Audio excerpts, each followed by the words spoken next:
Oh, dude. Wow.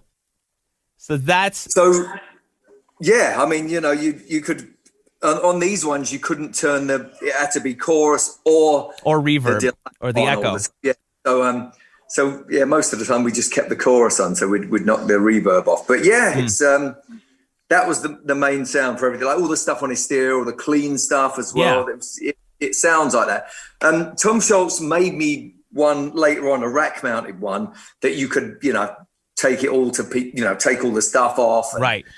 I've got that. That's awesome as well. But yeah, it was definitely a sound and a thing. And then the album after, we used the different one, the other one that you could actually turn all the stuff off, the cheaper one. Oh, so Adrenalize was a Rockman too. Yeah. It was an exciting time for gear. So what was the main amp that you used on that album? Because it almost sounds like, are you using like a Rockman on there, or?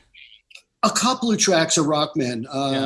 Not that I, what happened was we actually recorded a lot of the tracks before we had a real drummer. Yeah, because it's a lot of Lindrum on that album, right?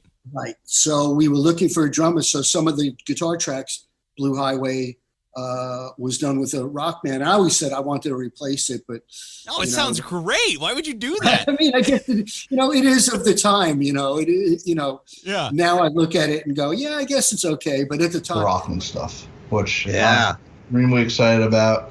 I think it's absolutely awesome and pretty much nailed, in my opinion. Which is the Boston 100, which is based off the Tom Scholz Rockman. And then we have the cab simulator. So if you want to talk about what you used it for, why it's in this collection, and now the model and reproduction of it within Amplitude. Yeah, so, boy, what a crazy idea for me to show up at my earliest recording sessions with John Kunneberry with this Rockman, and he was like, shaking his head like, what are we going to do with that? That's not a real thing.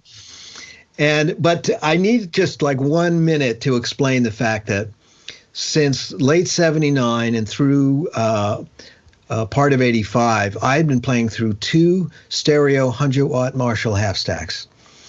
And I just to death. I mean, I did 1 million club dates with the band The Squares. I made a lot of recordings with John Kunneberry as the engineer. And so we had this long history of turning up with real amps and playing legitimate gear, you know what I mean, with real microphones and real studio outboard gear. And so when I went to do the solo stuff, I showed up with this chip on my shoulder, like, you know what?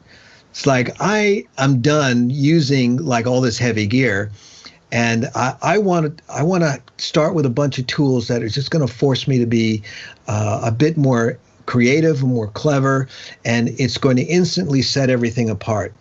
And he was really up for the challenge. So one of the things, first I should say, we did have a 4x12 slant. We did have, I think it was actually that head, the 71 Squares head over there, which is a whole other story in itself. The Super Lead, and later on a JC120. And so we had a couple of things, and there was always a small Fender amp in the studio that we would use for something. But the Rockman, to me, when I would explain it to John, like what it did creatively to the guitarist, I said, it's not like spending all day playing the same song until you think you get the right sound out of the cabinets. And then I have to play this, then I have to turn all my stuff, all my juice on and be amazing. I said, this thing comes with something very unique, and I'm ready to go right away. And so his thing, though, was how are we going to get it to sound big enough? Because it's made for the headphones, right? Those cheesy little, 80s headphones.